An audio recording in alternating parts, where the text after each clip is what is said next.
We are continuing the countdown we began last week of the year's top stories with a great panel of journalists. Before we pick up on our list again, let's introduce our journalists here at the table. They are Patrick Malone, a reporter with the Santa Fe New Mexican, and someone who needs no introduction to our audience, Gwyneth Dolan, correspondent from New Mexico in Focus, but she's also a journalism instructor at the University of New Mexico. From the Albuquerque Business First, we have editor Rachel Sams, and from the Associated Press, we welcome back Russell Contreras. Now let's get started. Our number 5 story in our countdown is elections. We saw a crowded Democratic field vying to take on incumbent Governor Susana Martinez in the primary. The victorious candidate was, of course, Attorney General Gary King, but he lagged behind Ms. Martinez in fundraising and lost by a significant margin. That's despite unflattering articles in several national publications about Ms. Martinez based on recordings, if you might remember those, made by insiders in her first campaign. And we also saw the state GOP take control of the House of Representatives for the first time in decades. And Russell, midterms, let me start with turnout. Midterms are traditionally low.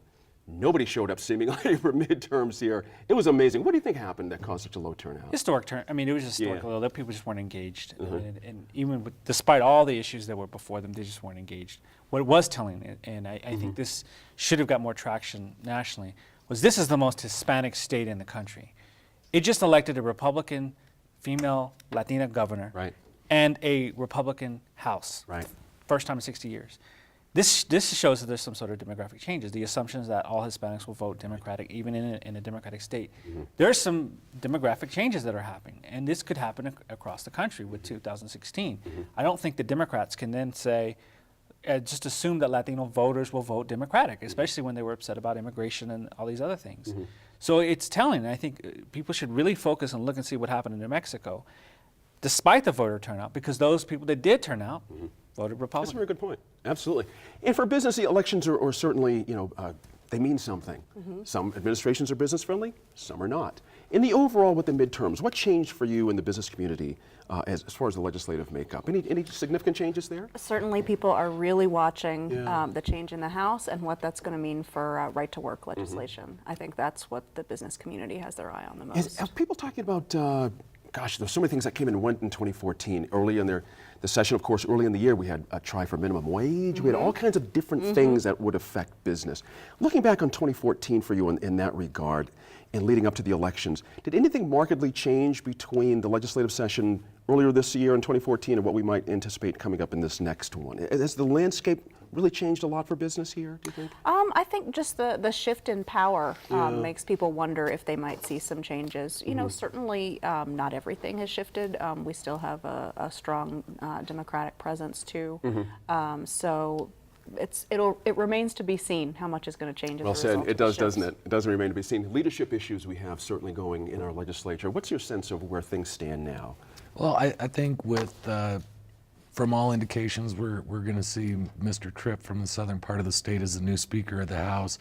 And I think that he's somebody who Democrats can pretty much live with, not that they have much of a say in it. But then we've got Michael Sanchez over in the Senate, and this is going to be a true test of his liberal credentials, really. I mean, he's been somebody who has stopped tough on crime legislation. He's been somebody who has really sort of toted the traditional Democratic liberal line, and it's going to be him against the governor and the House of Representatives. So he, I think we'll want to see how he sets up his kill committee, if you will, and he's going to be really an important player when it comes to leadership in the legislature this year. Absolutely. Looking back on the year, Gwyneth, it's interesting. When I look at my list, there's so many things here, but I'm curious your thoughts on, I mentioned in the setup the Mother Jones articles. And the big race of this year was, of course, the gubernatorial race, and just things didn't happen for Gary King, certainly. I was surprised folks didn't make more of that an issue as the election drew nearer. Did that surprise you at all? Not really. Okay. No, I think, people who have been and are enthusiastic about Martinez are enthusiastic and they're motivated and they get out and vote. And I think King just failed to get people enthusiastic about him. Recordings or no recordings, it's hard to get angry about recordings and then go vote for somebody. You know. No, that's so- a good point, actually. Yeah. Now, was it? But let me go back to the primaries. Kim, go back a little bit earlier. He won going away there. He did quite well in those primaries. But we had some other political names pop up on the Democratic side of things this year that didn't make it through the primary. They may be back. some of Yeah, these I mean, people. he didn't do well in the pre-primary nominating part of it at all. And so I think there was an enthusiasm gap for him. I mean, the name recognition is huge, and he had the machine, you know, to do the run. But I don't think that the Democratic Party insiders were that stoked. Interesting. So, you know, I mean, you're sort of edging toward open primaries, which I Yes, think I would am. be. Let's just go there. What do you make of? I'll stay with you on this one. You read my mind completely. Yeah. I think there's growing enthusiasm about it. You know, from my perspective, anything that changes that situation up is going to be exciting to write about. So Right. I'm like, let's do it. Let's see what happens. Let's take a cut at this. Patrick, your thought on the open primaries as well. Traction starting to happen on this idea as you look at it? I do think there is some traction for it, and I think that there are folks, and maybe some at this table, myself included, who are registered, unaffiliated, and don't want to feel shut out during those times. So I don't see why it wouldn't appeal to the more independent, spirited New Mexicans out there. Of course, the fight will be from the entrenched party machines, and frankly, some of these party machines really need to take a look at themselves, because if we look at the Democratic insiders and the people that manage the party, they have to look at 2014 as a monumental failure, and not just because they lost the House of Representatives, but if you can't clear the field in a gubernatorial primary and you've got allegiance split 5 ways and 5 people pecking away at what resources are out there, down the road that hurt them. And I think as much as the tied year that it was, it's why they lost down ticket. There you go. Let's stop there. Our number 4 story in the countdown is a persistent problem here in New Mexico, and that would be poverty and child well-being.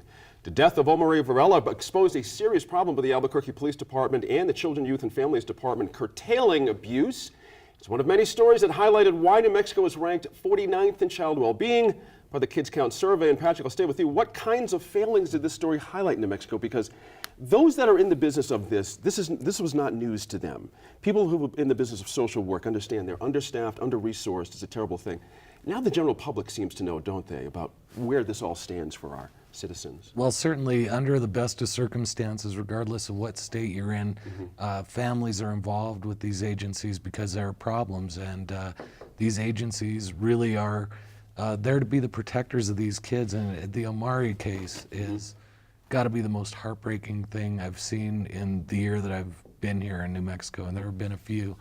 But the question that it really raises for us is, where do these bureaucracies sort of prioritize things? I mean, we see a lot of vacancies in this department and many others. It becomes almost a slush fund, a budgetary gap. But really, in this case, it's playing with lives, and we have more hungry children in New Mexico than in almost any other state. And we have some of these families that are getting outrageous delays that have lasted months to even get the benefits that they qualify for. So it's an intersection of myriad bureaucratic problems that is really taking a human toll on the state of New Mexico, and it needs to be a priority. Yeah, absolutely. I mentioned both CYFD, Russell, and APD. I'll stay with CYFD. How did they come out of this 2014 year? There's been so much of what Patrick's talking about here. The department has got to be upside down at this point.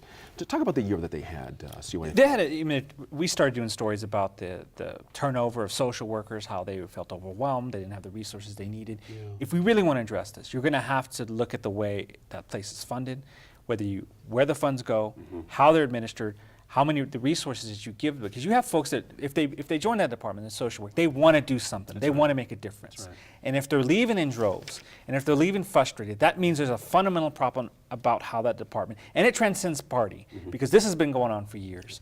If we really want to address poverty and address part of our income gap here, this is where you start. This is ground zero for this fight. Because if you don't address them as kids, they're just going to repeat whatever situation they're in. And that's the sad truth. I mean, I think we're not having that conversation. Exactly right. Now, APD, Rachel Sams, I mentioned as part of that problem too. I have to imagine this case really rocked the department a little bit too, because you had on tape really officers siding with the father figure in the household, just believing everything. Oh, you seem like a nice guy, nice family. They took a real hit on this one, didn't they? That was a difficulty for them. It was, and there are always really difficult questions in these cases of when to leave a child with the family, when to err on that direction, and when you have to move in and take charge. And it's a really difficult decision in the situation, and it's always difficult looking in from the outside. That's right. That's right. That was the stepfather I was referring to there, by the way.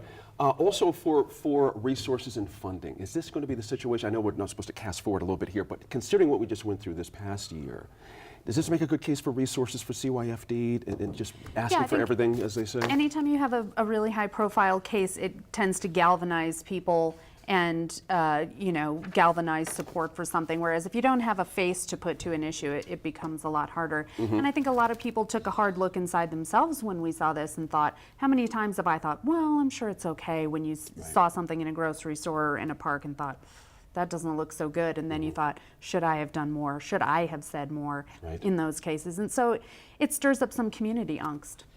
Part of that angst, I have to imagine, Patrick, is accountability. Folks have to wonder, who's accountable here for an Omari at the end of the day? Who's watching over our children? Do you know what I mean? There's a fundamental thing that hit people right in the gut from this issue.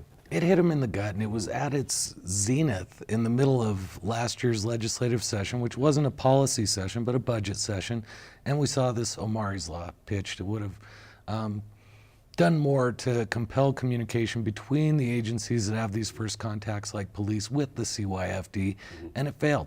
So what are we doing for the most vulnerable people in New Mexico? What are we doing for them when they dial back access to things like food benefits, things like the medical care that they're entitled to? And when a law like this, when it's in prime time in front of everybody's face, with Omari's fear on his face on the nightly news every night, they couldn't pass legislation then. I got to wonder if the accountability is going to be passed in this session. Yeah, good point there. Coming up, I speak with the founders of Peace Talks Radio.